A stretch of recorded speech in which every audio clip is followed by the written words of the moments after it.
Thank you for joining us tonight to kick off our Monogenic Diabetes webinar series. My name is Anastasia Harris, and I am a research coordinator at the University of Chicago Monogenic Diabetes Registry. So just a few housekeeping items before we get started. So should any of you have any questions during this talk, please ask them in the comment section and we will try to address them. If we do not get to your questions today, though, you can always email your question to our team at monogenicdiabetes@uchicago.edu, and someone from our team will get back with you. If you have any specific clinical questions regarding monogenic diabetes or treatment, we will be happy to help you schedule a virtual appointment with Dr. Philipson or another member of our endocrinology team.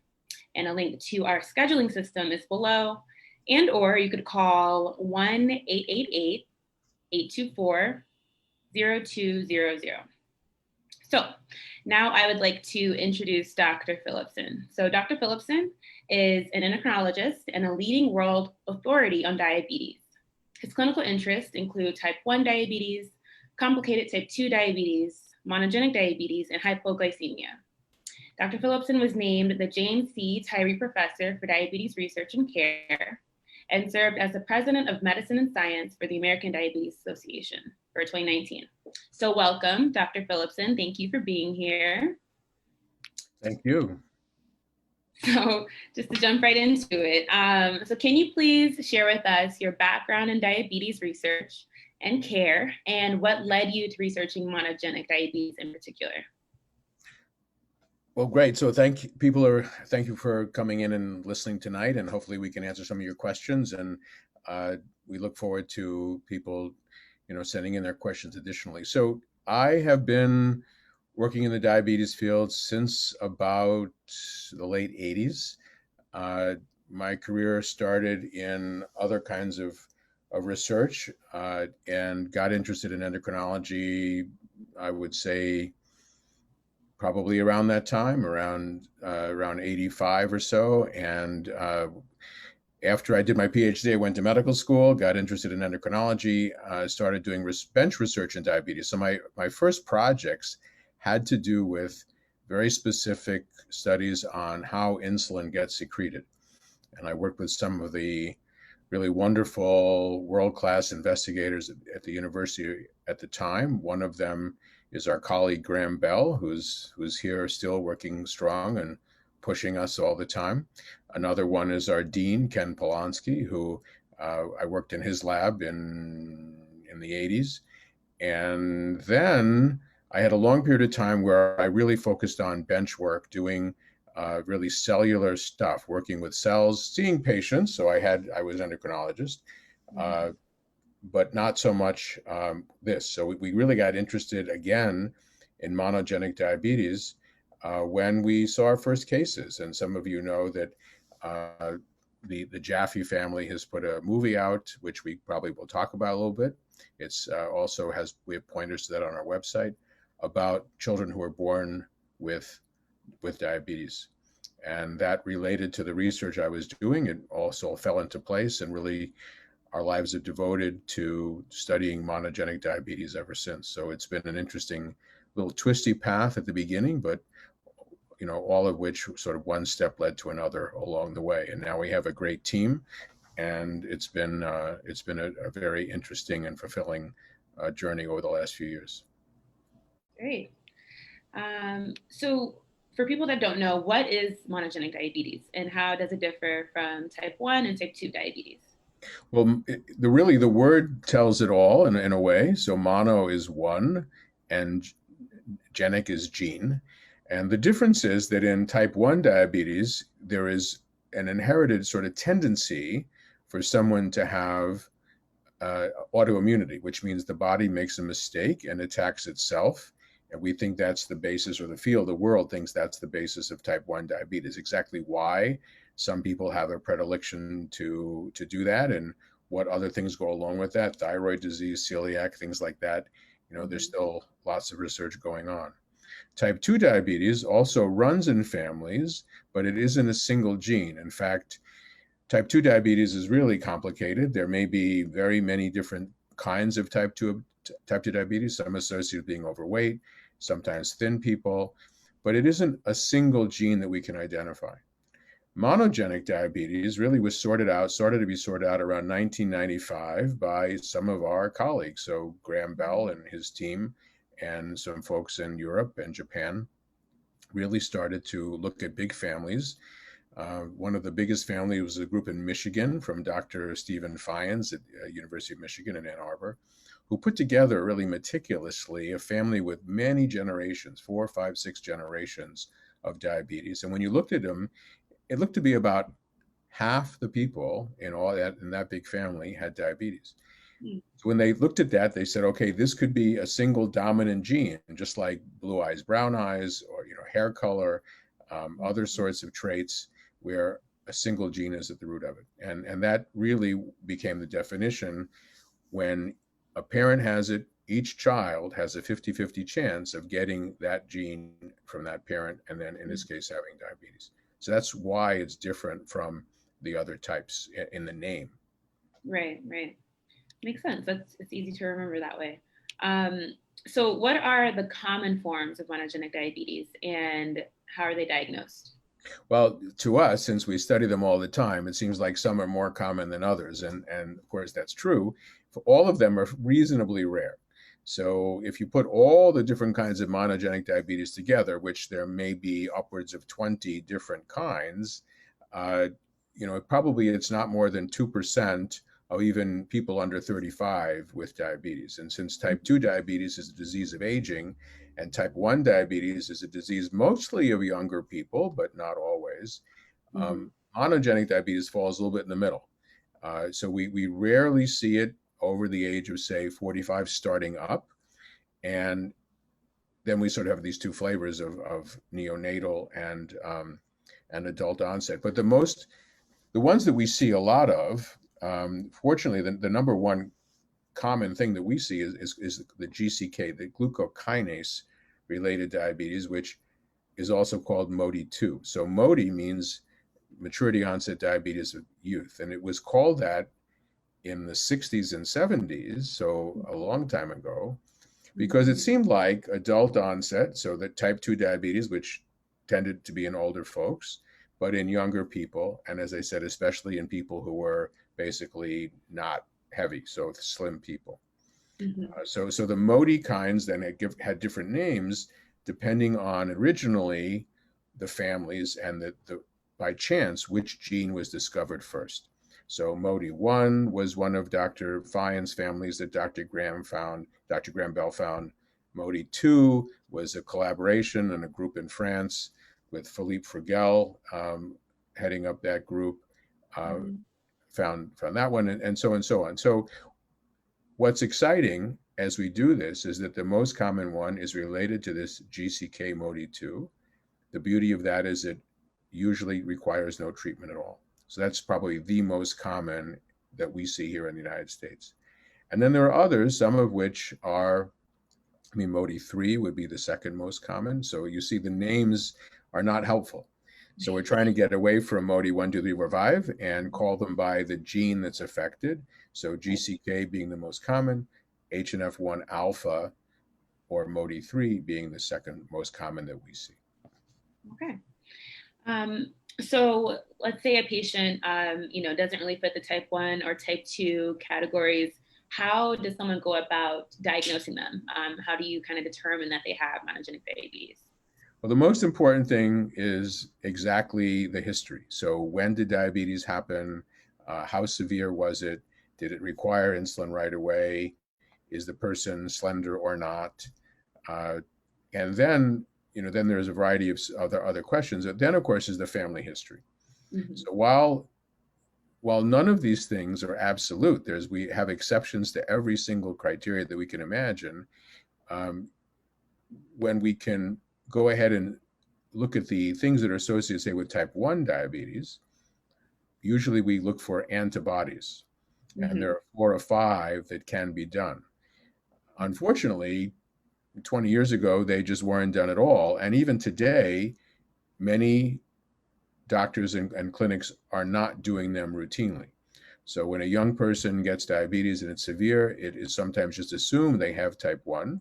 Mhm. But then if you take a step back and say, well, if the antibodies were tested for that are very specific for type 1 diabetes, and there are four of them, Mhm. and if they're negative, and if there's a strong family history, and we can test and there's still insulin production after a while, then it raises our suspicions that it isn't really type 1. Mhm. And then there's a whole, similar set of ideas about type 2. Mhm. Usually, again, the antibodies that we recognize as being against the cells that make insulin, those would be negative. And then we also look for the age of onset. So usually somewhere between maybe 6 or 8 and 25 or 35, and the lack of a need for insulin, sometimes a very strong reaction to some pills, which otherwise would work, but in those cases make those people have low blood sugar. So unfortunately, the way it is right now, there's no sort of simple way of looking at it. It's sort of a menu. So if you have A, B, C, and D, and you don't have E, F, and G, and then Mhm. these blood tests work, and if we look at the family history, then you can put it all together. Okay. Yeah, that's very helpful. So we're going to just kind of jump into some of the questions that people sent ahead of time, and they kind of tie into what you were saying about treatment. So like you were saying with GCK-MODY or MODY 2, treatment isn't necessarily recommended. And so we have someone here asking, I would like information on diet for people with MODY 2. How careful do I need to be? Is it necessary to count carbs? Can I have 2 servings of fruit, for example, as part of a meal like breakfast? And then they asked, should wear a CGM? So what would you recommend for someone like that? Yeah, so that's really a great question, and it's one we keep getting over and over again, not only from people with MODY 2 GCK, but also from doctors who have treating patients with GCK-MODY. So the really interesting response is that no treatment at all is recommended, and except in pregnancy, which we can come to if that's interesting. And then as far as diet goes, there's no specific suggestion for diet. And how is that possible? So why is it that someone with GCK MODY who have basically what we say is they have a mild elevation in fasting blood sugar, she that people have a mild increase in one of the tests we use, the hemoglobin A1C test, Mm-hmm. but that over the last 25 years, several thousand people have been discovered with this, and what we see is they don't get complications of diabetes, even if they've not been particularly well attuned to diet or exercise. Now, that's almost an astonishing result. Yeah. But study after study has been showing that, and so on the one hand, you say, well, a normal hemoglobin A1C could be up to 5.7%. And I have a hemoglobin of 6.8%. Mm-hmm. And that certainly is above the range of diabetes. And you're telling me I don't need to do anything? I don't have to like not eat ice cream? Right. And yeah, that's the answer. You don't have to do anything. Now, I wouldn't, now, if you gain weight, if you become very overweight, that's a different problem. Mm-hmm. But people who have MODY 2 tend to be thin. They tend to have normal blood pressure, normal cholesterol. They don't get heart disease. And as I've said, they're not overweight. So, astonishingly enough, over the lifespan, we don't see essentially any evidence of the complications of diabetes. So even though the sugars are slightly high, in the absence of all those other features, it doesn't appear that any particular treatment or any particular diet needs to be followed. And we can talk for hours about just that aspect. And I Yeah. certainly have patients who are very bummed out about that. I mean, they're Mm-hmm. runners, they're athletes. They go, I don't want to wake up with a blood sugar of 110. It can't possibly be good. Right. The answer is there's no evidence that it's bad. Mm-hmm. Um, it would be if you had all the other kinds of diabetes, but not in this case. And so that's a very interesting set of observations. So bottom line with all of that is that people with GCK-MODY, MODY 2, really don't need any treatment. If they've been on insulin, and they have a continuous glucose monitor, like you said, and they Mm-hmm. go off insulin, the CGM doesn't change. Their sugars are essentially identical. If they take metformin or some other drug and there's a slight reduction in A1C, then there's no particular impact either. So it's a very important diagnosis to make. As I say, a lot of doctors have trouble kind of contemplating what that Yeah. means, but study after study gives us that information. Okay. Great. And so now we have a question about MODY-3. So this person asks, monogenic, or at least MODY-3 patients are very sensitive to glyburide or the broader drug class sulfonylureas. Since taking that drug, my glucose levels have improved markedly. However, I'm much more susceptible to hypoglycemia episodes. Would you recommend another drug that I could talk to my doctor about? And is that good for treating MODY-3, but that is good for treating MODY-3, but doesn't cause so many hypos? Right. Well, so it's very interesting. I mean, one of the things that was discovered about HNF1 alpha MODY-3, basically 20 years ago, was that people are very sensitive to sulfonylurea drugs like glipizide and glyburide and glimepiride and so on. And in some cases, when we don't know that they have HNF1 alpha MODY-3, it said, okay, you don't do that, and they're put on insulin. Whereas what we think is that it's really tiny doses do the job. So it isn't that it should be a different drug. It should be a really small dose. And sometimes you need to get the smallest dose and cut the pill in half and see whether that would work once a day or whether you could even do that kind of treatment twice a day. So it's a very different concept than, say, type 2 diabetes, where you might take 5, 10, or 15 milligrams of glyburide a day. And in this case, we're saying 1.25 milligrams, or even 0.625. Most doctors are not familiar with this very low dose treatment, and to do it, as I say, maybe twice a day so that the meal times are taken care of without low blood sugars. What we found in our own studies and in other people who study this around the world is that the hypos are usually not severe, but they're certainly uncomfortable. So those are some of the things. Lower doses of the same drugs, but perhaps more than once a day. There are other drugs. So there's drugs that we don't use so much that are called glitinides, and one of them on the market, the brand name is Starlix, but they're called repaglinide and nitaglinide. Those seem to be a little bit shorter acting, but they're often not covered by insurance because they never achieved a lot of market share and doctors didn't write them, and so they're not covered. And there's not a lot of literature, so we don't have a lot of experience in people with MODY-3 taking those drugs. So that's really the thing: is stay with the drugs that work, but go to lower and lower doses and see where the sugars end up. Great. So we have a question straight from Facebook. Someone asked, what can you tell me about MODY-4? There's very little information I can find on this particular type that my son has. Right. Well, so that's complicated. So MODY-4 may actually be extremely rare. And the question is, in many of us, and in many of our minds, is does it really exist? So there were a couple of papers early on, like 15, 20 years ago, that talked about the gene that was then called MODY-4. But, and this is where it gets complicated. So it got into various companies' panels to screen various kinds of MODY. But a lot of the experts in the field are unconvinced that that is a thing. And so while there are variants that are in the gene that has been associated with MODY-4, those variants tend not to cause any disease at all. Now, the question becomes, if the child in this case has diabetes and it isn't MODY-4, what is it? Well, that's where we would love to hear from that person. So the thing is that an expert panel, and there are several around the world, so we're part of those, needs to be sure that they review the exact report from the genetic testing company. What we found is that some of the reports are very confusing, and I'll give you an example.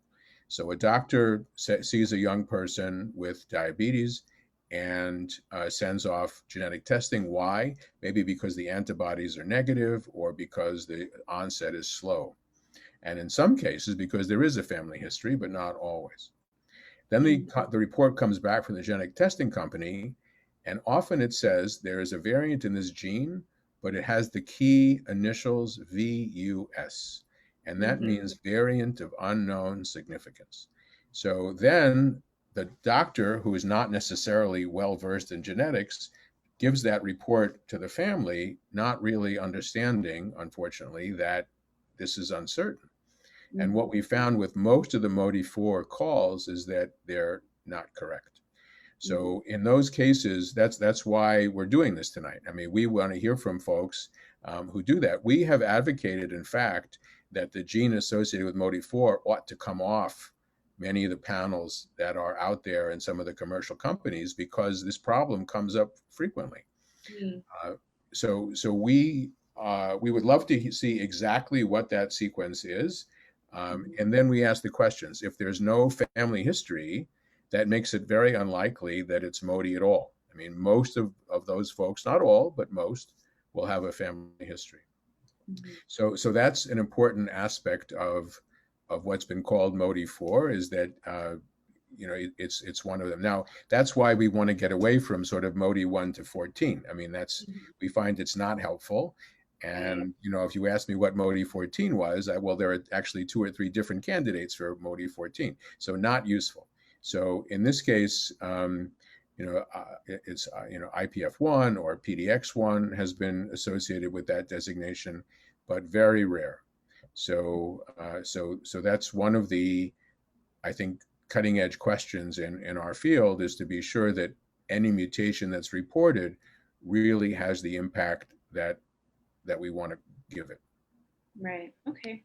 Yeah. So like Dr. Philipson said, if you have any specific questions, if you would like us to review your report, you can send it to our email address at monogenicdiabetes@uchicago.edu.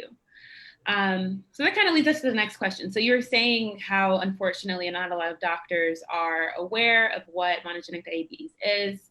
And someone asked that their, daughter was diagnosed with permanent neonatal diabetes, but there wasn't a lot of information available, specifically in the Boston area. So what do you recommend for people that don't have that, resource available in their areas? And how do they have a conversation with their doctor who isn't really that knowledgeable yet? Well, it really, like everything else, it depends. So in Boston, some of the world leaders in this field are available. You just have to know which ones.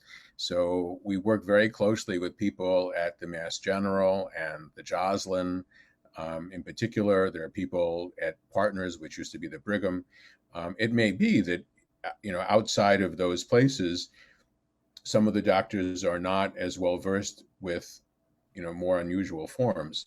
But we find over the last, and here I go about, I'll date myself. I mean, certainly over the last 15 years, I would say there's been a tremendous increase in understanding and interest in pediatric endocrinologists.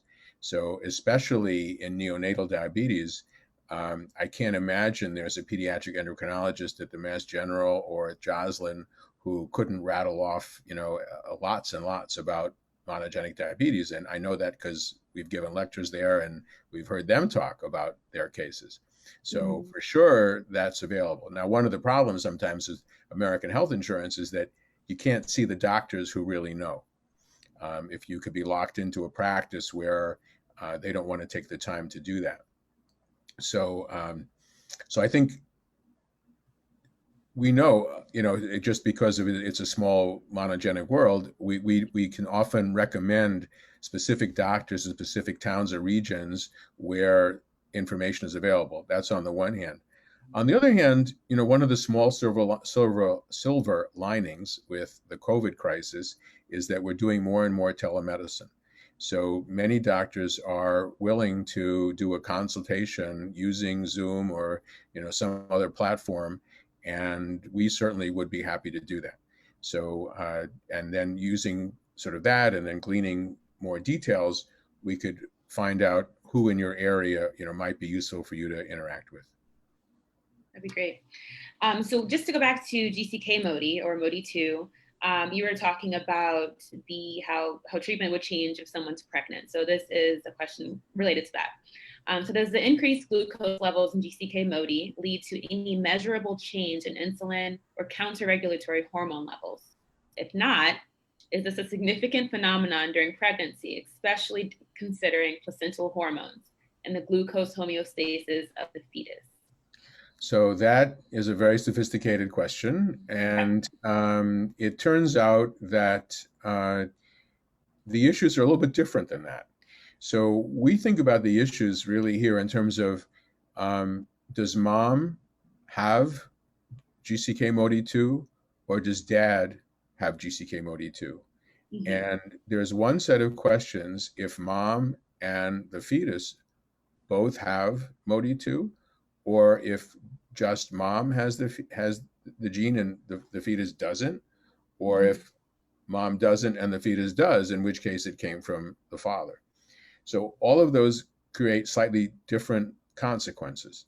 And what it really comes down to right now is measuring fetal growth and understanding then the blood sugars. Now, it becomes a problem if the blood sugars go high. Many obstetricians want to really control the blood sugars as tightly as possible. And the issue comes in if the fetus doesn't have MODY2, or if they do have MODY2, then the implication is different. And also because if mom has it, the insulin requirements could be very high. So it really, as I say, it comes down to the actual blood sugars that mom is having, how high, whether there's other factors in her genetic background, and then exactly what's happening to fetal growth. So the glucose homeostasis problem in the fetus. So that means what is the fetus doing? So if the fetus has sort of normal pancreas and is getting a ton of insulin because mom has higher blood sugars, the fetus tends to get bigger. And so then you have what we call macrosomia, so a large fetus, which could create problems down the road, in which case one doesn't want to overtreat the mother, even if her blood sugars are a little bit high. So the problem, has been written about extensively. I think if the person who wrote this question, if they want to get in touch with us, some of our colleagues have written about it. The group in, the other world leading group is in the UK, in Exeter. They've written, very clear instructions. And we certainly advise that if someone is pregnant with MODY2 or is taking care of someone with MODY2, that they also get expert help to get them to the pregnancy. We've managed, I don't know, it seems to me, not huge numbers, but more than 10, I would say, pregnancies involving MODY2. And, so far everyone has done well. And with all of these things, that sometimes the baby is under 6 pounds, sometimes it's a large baby, but it's important to understand what you're dealing with. Right. Okay, great. So like you mentioned earlier, the only way to kind of confirm a monogenic diabetes diagnosis is through genetic testing. So someone has a question about testing for a specific gene versus testing on a panel that includes a number of genes, and kind of like what the difference is between that. So it's certainly great if one can imagine what gene it is we need to test for. The problem comes in an overlap. In, say, GCK-MODY2, we have a situation where the person has mild diabetes. The A1Cs are never over 7 if they take their medicine or not, usually 6.5 or less on that A1C scale. The blood sugars fasting are usually not more than 120 to 140. After meals, they never get more than 220. So we have a pattern there, and it may be running in the family with patterns just like that. So in which case we might say, okay, all you need is a genetic test for mutations in glucokinase, and you can start there. And that's usually, it's almost always less expensive. So that's one reason why you might do a single gene. There are other circumstances where there are monogenic diabetes genes that are very complicated. And those genes might create liver problems, bladder problems, eye problems, hearing problems. And in that case also, an experienced doctor might say, okay, this is the gene we need to test for. there's one other circumstance where testing one gene is useful, and that's if you already know that that gene has been altered in someone else in the family. Mhm. So if mom, for example, has been diagnosed with HNF1 alpha MODY3 and her child also has diabetes, it's much less expensive to just ask a genetic testing company to confirm that mutation. Mhm. And prices, vary widely now in terms of commercial genetic testing, but it might be $500 to $700, uh, and usually covered by insurance to confirm a known mutation, whereas some companies are offering panels where the cost could be anywhere from 1,000 to many thousands of dollars. Mhm. So this may be also a case where one of the expert groups around the country would be happy to advise the doctor on what sort of genetic testing to do. Gotcha. So this is a question about neonatal diabetes and pregnancy. So the person asks, my daughter has KCNJ11 neonatal diabetes and wants to know if this will cause more problems with blood glucose levels in pregnancy. What is the advice for pregnancy with neonatal diabetes?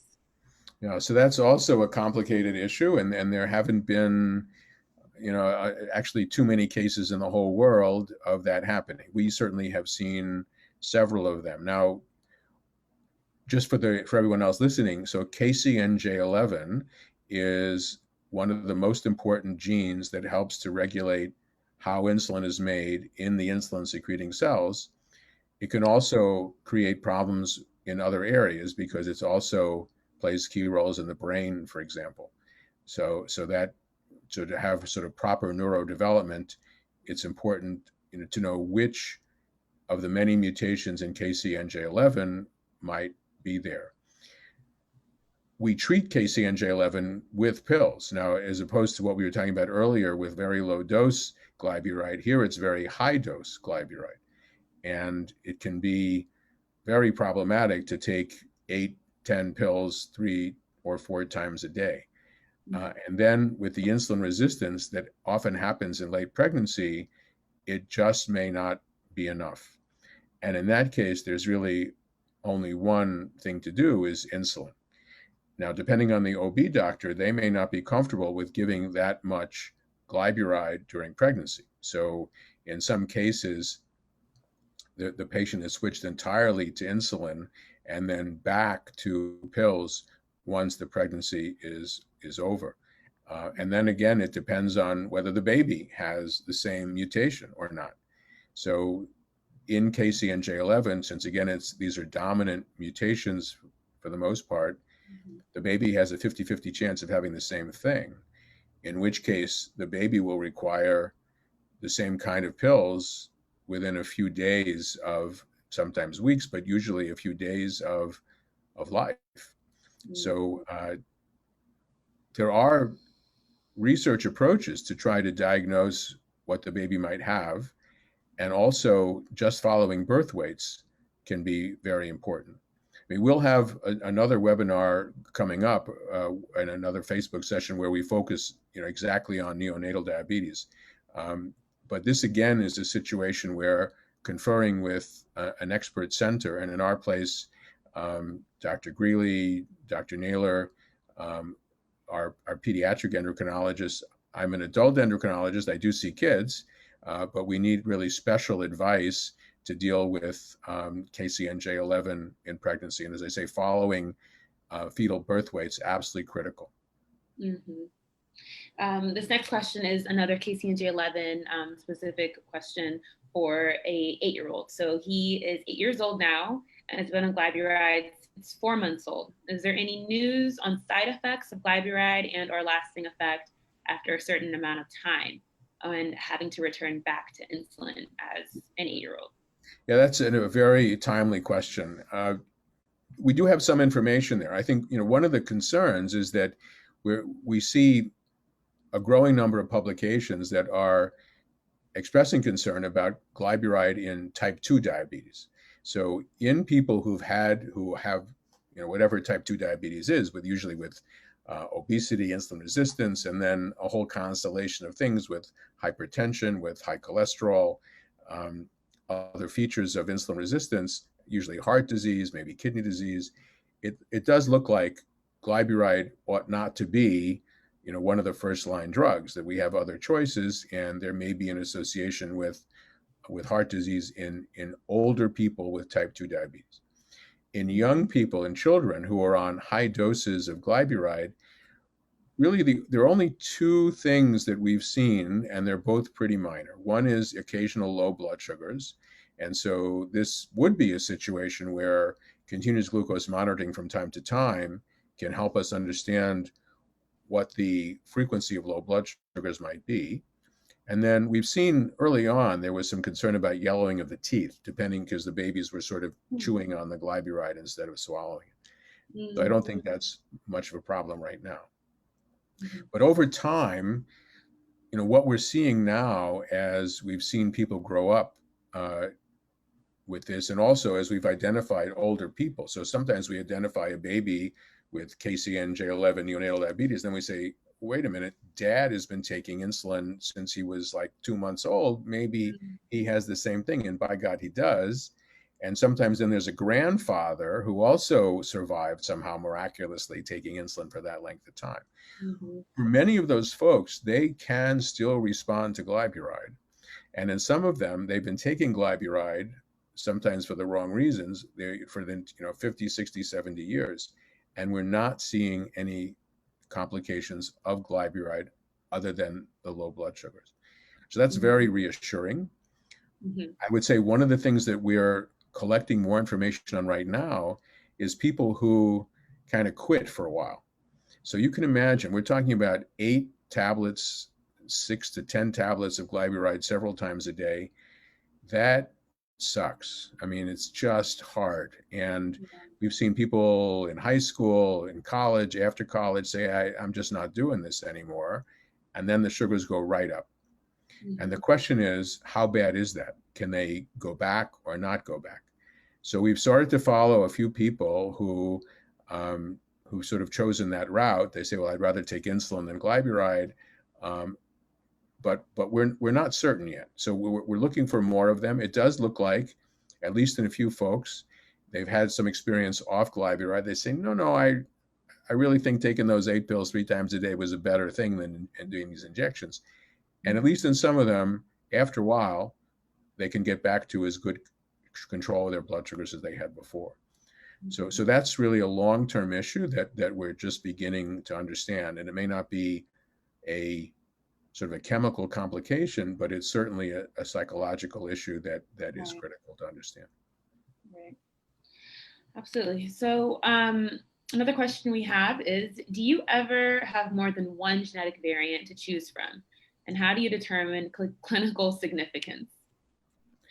So this is, again, where an expert is often required to interpret genetic testing. So we've seen now people have sent us genetic reports from, I don't know, many more than 10 different companies. And every genetic testing company and some of the research groups that send reports have a slightly different format to the report. And certainly people have come to us and said, oh my God, I have, some kind of double diabetes. That's been a word that I've seen more and more. And usually the answer is no. I mean, just flat out no. And when we actually see the report, several things are possible. One is that, it's, it could be HNF1 alpha. So there is a MODY3 variant that's real and has been studied and reported. And this other variant is it's a variant. One of the ways, I'll do a little digression here. When I try to explain sort of genetics 101, I tell people to think about these proteins as a strand of pearls. So if you can imagine a strand of pearls in the air, first of all, the strand of pearls has to be folded up just so. So it has to fold up into a specific 3-dimensional figure. But then we have to realize that each pearl has to be one of 26 colors because there are 26 amino acids. Now, some of them, it can be a little gray, it can be a little green, it's okay, doesn't matter. But if there's a gray one and it should be a red one, the strand falls apart. It doesn't do its job. And that's the kind of problem we're talking about here. So when we see the report, our expertise, there's software packages, and also there's now huge amounts of genetic information that requires, some degree of expertise to search through. Many of it is not published. We Mhm. can say that no, a red one there is actually not uncommon. We see the various reports in people, say, from Europe or Japan, and that's a red one is okay. And in some cases, we say, no, no, there's of the million or so sequence reported, there isn't a single red one. We say, that's bad. And then what we do is we look at, well, what about other species, mice, rats, fish, dogs, cows, elephants, and we see is that do any of them have a red one in that position of that pearl? And if the answer is no, that sort of comparison tells us that could be a bad mistake in nature, and that could be a problem. Mhm. So, that sort of thinking is what helps us answer that question: are there two variants, and how do we decide which one is pathologic? We look at the history, we look at the medical literature. We have some great groups that are formed internationally. We meet just like this by Zoom, and we carefully, the whole group gets together, people from many countries, and we'd say, did you ever see this one? And people say yes or no, and we try to sort them out. So that's called curation. Just Mhm. like you might curate wines, people curate genes. Mhm. And that's an important point. So the only way to do that is that the genetic testing companies and the research labs have to know about these panels and of experts and submit those sequences. And we hope that that's happening now more and more. So you said it's unlikely for someone to have two causal genetic variants. What about having monogenic diabetes and another form of diabetes? So someone asked this question. Individuals with various forms of monogenic diabetes have the same risk as the general population of also developing more typical type 1 and type 2 diabetes. What, if anything, do we currently understand about the implications of having both monogenic and type 1, or more relevantly for most, some degree of type 2 diabetes? Yeah, so those are good questions. I mean, we have seen both, and I have to say, I mean, that we have maybe one or two reports that I am aware of where, in fact, someone did inherit two pathologic mutations, and so it's not impossible. I just think Mhm. it has to be studied very carefully. Mhm. Sometimes you can get one mutation from a mom and one from dad, and so you've got two different mutations, and it's not impossible. It's just that Mhm. it requires a lot of careful thought to be sure that's what's going on, because also treatment will be impacted. Now, Mhm. in the case of, as you say, two different kinds of diabetes, we've seen that too. Mhm. So we have early on, we met a family where type 1 diabetes was in several members of the family, and they also, and type 2 and MODY 2, GCK, was in the dad. And it did certainly look like one child had both type 1 diabetes that was antibody positive and Mhm. had the MODY2 gene. So, Mhm. what does that mean? In that case, there's not much to do. They need insulin. So, Mhm. that wasn't, a huge diagnostic dilemma. In the case of type 2 diabetes, as absolutely, we talk about sort of, the entire population of many countries is getting heavier and heavier. And what we've seen, especially in some of the genes that Dr. Bell has been studying over the years, is that some of the mutations are relatively mild. But when you add on an obesity background, so some obesity, not necessarily a single gene, but an obesity phenotype Mhm. or a type 2 diabetes phenotype, then absolutely diabetes can be more difficult to manage. So we try to do the specific therapy that is suggested by the mutation, but depending on then the layers involved, how much insulin resistance is there, it may not work. So then we have to think a little bit out of the box. And what we're seeing from a certain groups, there was a study in Denmark and a recent study from the Cleveland Clinic in very small numbers of people, like one there and 10 there, that some of the newer therapies, and one of them are called GLP-1 receptor agonists. They're advertised on TV. People might have heard of Ozempic or Mhm. Victoza. Sometimes, since this is more or less not type 1, but if it's a obesity situation or a type 2 diabetes situation with one of these genes, then we might think very hard about one of those agents. Um, it's complicated because the literature is just not there to guide us. And these are some of the situations that we'd love to have detailed information on. If people are willing to share their histories, some of this is publishable so that we could inform other people in the medical community about, even a single case or accumulate cases where alternate therapy is contemplated for those situations. But I think it would be even more important to go back to what I always recommend, in those cases, are diet and exercise. Just how we don't recommend that specifically in MODY 2, but in any other kind, especially type 2 diabetes, that's really the starting point, even though it's very difficult. Gotcha. Great. And then, so to go back to sulfonylurea treatment for neonatal diabetes, you spoke about KCNJ11. What about ABCC8? Right. So one of the more amazing discoveries in sort of in my lifetime, in my scientific career, was to understand the key steps in insulin secretion. And so just again, for the people who are not so aware of this, my first grant, way back in the 80s was on exactly this area. So what are the genes and what are the proteins that control insulin secretion? And one of them is called the KATP channel. So that's the potassium channel. So basically a tiny hole in cells that allows potassium to go through. And for insulin to be secreted, in a nutshell, it has to have a little bit of electrical activity, just like a circuit. And if the circuit is broken, then insulin secretion is either stopped or comes out too much. So the two genes that control that electrical activity in insulin secreting cells are the ones we talked about already, KCNJ11, and here now ABCC8 is the other one.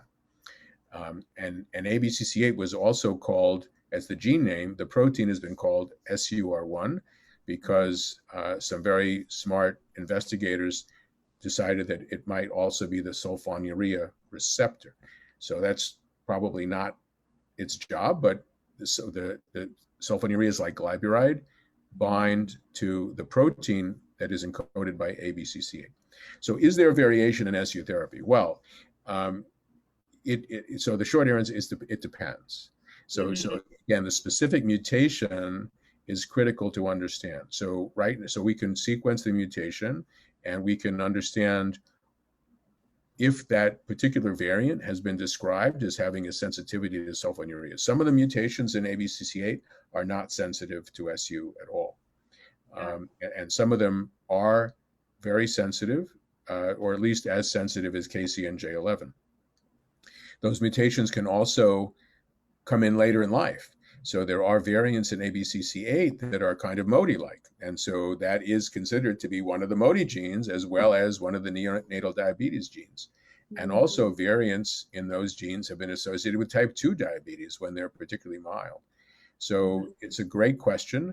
And the therapy really depends on the exact mutation and the response.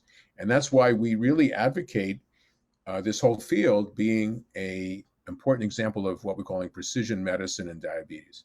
And I'm a big advocate of understanding the diagnosis.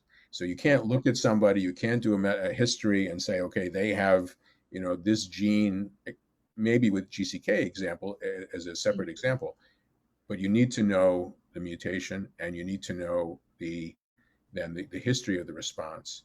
So it's a really great question. And of course, it gets even more, we could go into more of that. I mean, so sometimes the SU therapy changes over time because, again, some of these kids are born without diabetes if it's a mild ABCC8 mutation, and then they go on to get diabetes, and SU therapy could be exactly the right thing. But it is possible over time it actually wears off or doesn't have the effect that we like anymore. And that's an area of very important current research and something we'd like to know about and be involved in. Right. So that's about sulfonylureas. What about metformin, and is it effective for MODY 1? So it's interesting. My personal thinking on that has evolved. I mean, I used to say that metformin should not be used in any of the MODYs that we're talking about today. Um, and my thinking was that metformin is first of all, what is metformin? For those, again, people not familiar, metformin is one of the oldest drugs that we have for type 2 diabetes. Mm-hmm. And weirdly, even though it's been around for decades, we don't exactly know what it does. It does seem to attack resistance to insulin. And Mm-hmm. so in people who are insulin resistant, so people who are heavy or who have other reasons to have insulin, steroids, for example, and they're insulin resistant, we think metformin could work in the liver. It might also work in the gut and affect our gut bacteria. And there's at least two other ideas of what metformin does. What metformin does not do directly is work on insulin secreting cells. So in the case of MODY1, which is HNF4 alpha is the gene for MODY1, that is a little bit complicated, but the main effect we think is decreased insulin secretion. So what's lacking in MODY1 is in fact insulin. And metformin can reduce insulin resistance a little bit so that as the body loses the ability to make insulin, metformin could, at least in principle, improve the balance early on. Mm-hmm. I'm not a fan of that approach. I think that MODY1, HNF4 alpha, that it is possible that sulfonylureas can work. They don't seem to work for everyone with MODY1, but I would try that. And it may be that metformin could be slightly effective in the beginning. I find in my own practice that people who are thin tend to get more diarrhea and GI distress with metformin than otherwise. So to get to the top dose of metformin, which is a gram twice a day usually, that's a lot of metformin, and not everyone is able to tolerate that much metformin. So I think it could work. So bottom line, I would not say metformin is a great drug for MODY1. It may help a little bit if that person is insulin resistant as well. But I think all the research tells us that it's really a problem of insulin secretion, and that's what I would address. Okay, great. Thank you. So that is all of the questions that have been asked so far. We do have 5 minutes left. If anyone wants to ask some last questions, we could get Dr. Philipson to answer them. Just want to remind everyone in the meantime that, again, if you have any other lingering questions or very specific clinical questions, you can send them to monogenicdiabetes@uchicago.edu. And then you can also visit our website, monogenicdiabetes.uchicago.edu. That has a lot of information about monogenic diabetes as a whole, as well as our registration form where you can learn more about our research study and get connected with somebody to discuss that. So, so I just want to thank you, Anastasia, for doing a great job with the questions and your help over the last few years. And I just can't emphasize enough that we appreciate so much the interest from the folks who have these and the people who love the people who have various kinds of monogenic diabetes. The things that we've said, I think are true. I mean, and that not all doctors are so aware of it. And many times, there are other issues with schools, sometimes with military service, with insurance. Mm-hmm. There are many issues beyond, just, the genetic and the clinical questions. And that is part of what we want to study. The other thing I'll just close with is that, for better or worse, most of what we know about monogenic diabetes is from European populations. And one of the big concerns we have is to get people from all over the world and from all different backgrounds, ethnic groups and races and so on, to be involved, to understand what kind of diabetes they have, and to be sure that we get sort of the full understanding of these variations in the human genetic spectrum. So, so should you know people who want to contact us, I think this is very important. There is no charge for research. That I think sometimes people don't grasp either. All of this research is covered by, fortunately, the NIH, the National Institute of Health, has been very generous. The American Diabetes Association has helped us. The Juvenile Diabetes Research Foundation has helped us, and also people have made donations to our group. So very important to understand those things. So again, thank you for listening tonight. Yes, thank you so much, Dr. Philipson. Thank you all for joining in. We will be having another webinar next month. Again, like Dr. Philipson said, we'll be discussing neonatal diabetes. So you can look out for information on that soon. Thank you. Thank you all.